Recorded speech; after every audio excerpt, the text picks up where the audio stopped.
Sans plus tarder, je passe la parole à Madame Hind Ayoubi Idrissi, qui est membre du Conseil supérieur de la magistrature marocain.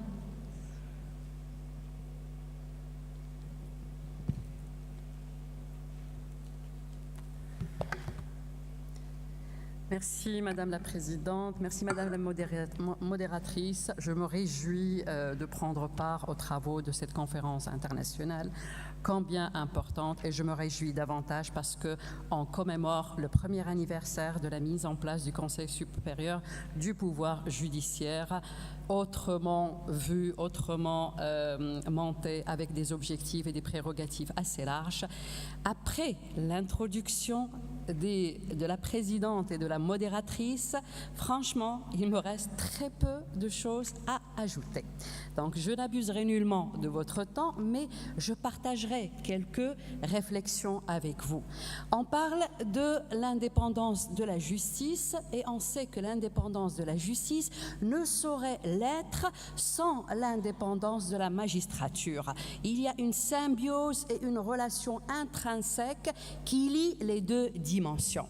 Cette indépendance, on sait tous que avoir une justice indépendante, c'est une consécration d'un état de droit, un état de droit qui a su asseoir une séparation des pouvoirs chère à notre Montesquieu, mais qui a su également délimiter les contours des relations qu'on doit avoir et que la justice et le pouvoir judiciaire doivent nourrir avec le pouvoir exécutif et le pouvoir législatif. Séparation ne veut pas dire une séparation étanche.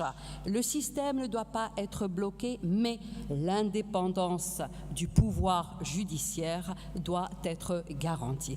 Qu'il s'agisse d'autorité judiciaire ou du pouvoir judiciaire, comme dans notre actuelle Constitution de 2011, la question est la même. L'indépendance de la justice, comme elle a été énormément réitérée, notamment cette matinée, c'est vraiment la pierre angulaire de la confiance de notre citoyen et de tout citoyen dans une justice impartiale. Et autrement dit, le juge doit être en mesure de savoir quel est son rôle dans la société, qu'est-ce qu'on attend de lui et comment il est perçu.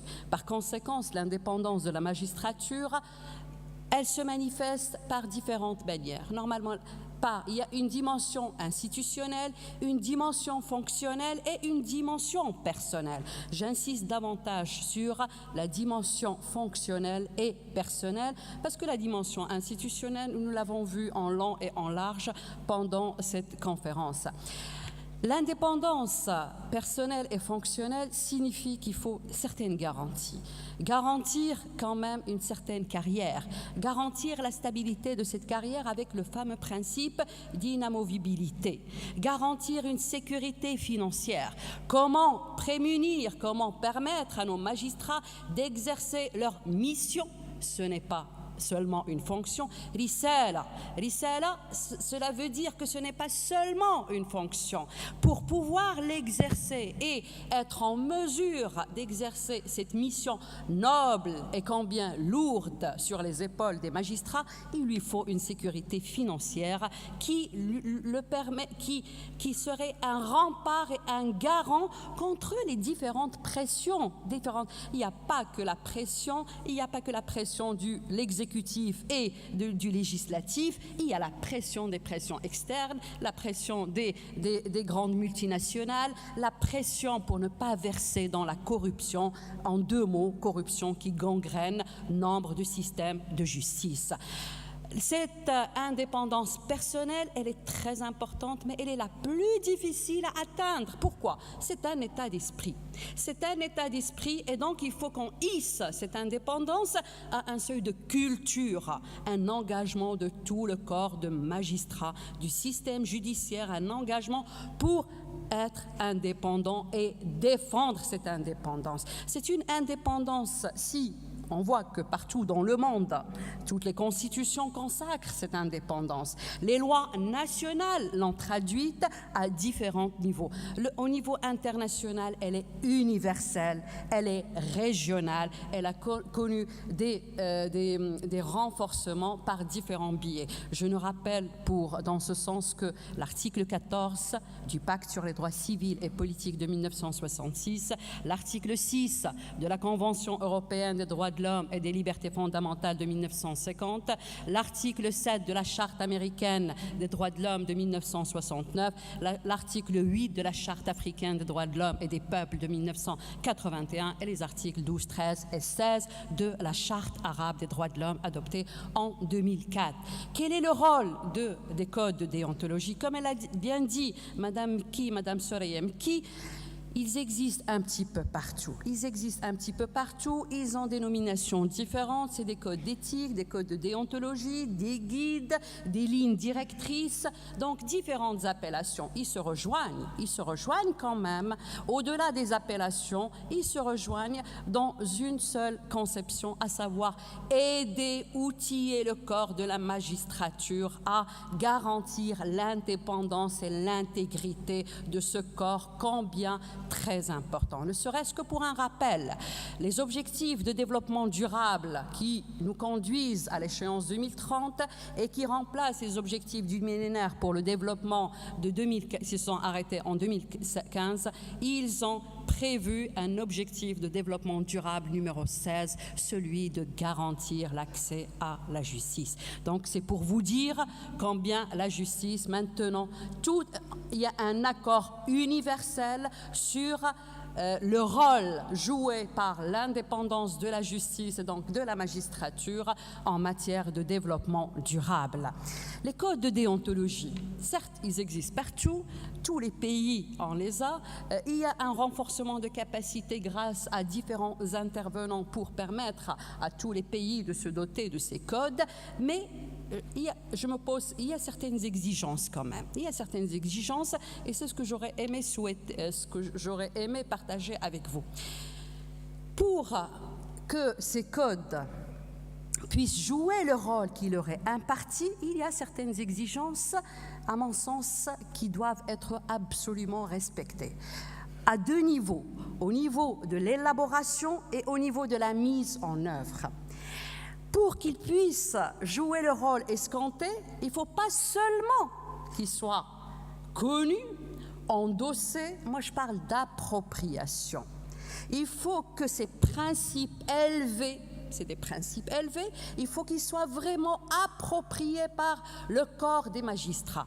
Et puis, pour qu'une chose puisse être appropriée, il faut une participation à l'élaboration de ces principes et ces normes d'éthique, de déontologie qui doivent gouverner l'action des magistrats. Autrement dit, la participation en amont et de toutes les parties prenantes. La deuxième chose, c'est au niveau de la mise en œuvre, de veiller à l'effectivité de ces codes. Qu'est-ce qui doit être fait? Il ne suffit pas de les diffuser, il ne suffit pas de les faire connaître, c'est très facile. Il faut concevoir une réelle stratégie de communication, de vulgarisation, d'explication. Il faut que tout un chacun puisse comprendre ce que signifie, qu'est-ce que c'est que l'indépendance. Est-ce une prérogative du magistrat? Est-ce une obligation? La lettre royale de Sa Majesté qui nous a été adressée, elle est très très claire en ce sens. Cette indépendance, c'est un droit du citoyen, c'est un droit de justiciable. Donc, pour pouvoir faire connaître ces codes et qu'ils puissent jouer le rôle qu'on attend d'eux, il faut qu'il y ait vraiment une réelle stratégie. Cette réelle stratégie m'amène à une autre question qui a été touchée vers la fin du discours de Mme Soraya en ce qui concerne les mécanismes d'appui et d'aide. Les mécanismes d'appui et d'aide, ça a commencé au Québec. Au Québec, ils ont mis en place un conseil consultatif composé de magistrats qui donnent des réponses sur des questions très précises posées par les magistrats. Pourquoi? Ces principes, ils sont universels, mais ils sont élastiques, ils sont évolutifs.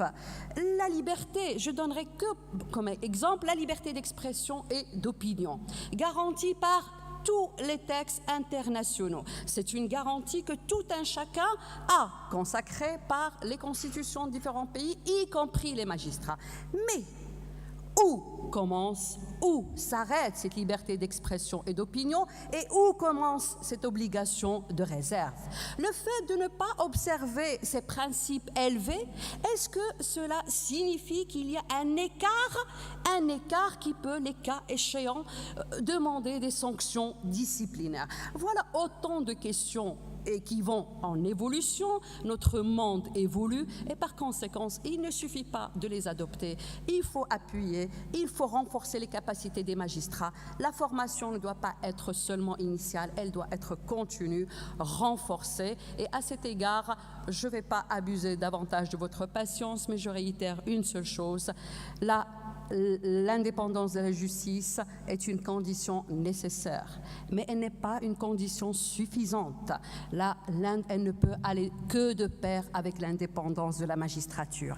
Cette indépendance doit être farouchement défendue. Elle doit faire partie du vécu de tout un chacun, hissée au seuil d'une culture et surtout, ça a été dit ce matin, il ne faut jamais considérer qu'elle est acquise. Il faut toujours être sur ses gardes, être assez vigilant sur tout ce qui peut comporter une atteinte à cette indépendance. Et je vous remercie pour votre attention. Merci infiniment, chers collègues, pour ce plaidoyer vivant. Et c'est important de montrer qu'au-delà du concert de textes qui reconnaissent cette indépendance, il est important de mettre cette indépendance en action, de la faire vivre au quotidien et de s'intéresser aux mécanismes de mise en œuvre. Et notamment dans leur élaboration, je souligne votre proposition d'intégrer les parties prenantes dans l'élaboration des codes, ce que nous avons fait nous en France au moment de l'élaboration du recueil avec des instituts de sondage. C'est très important puisqu'il s'agit du regard du justiciable. Merci infiniment.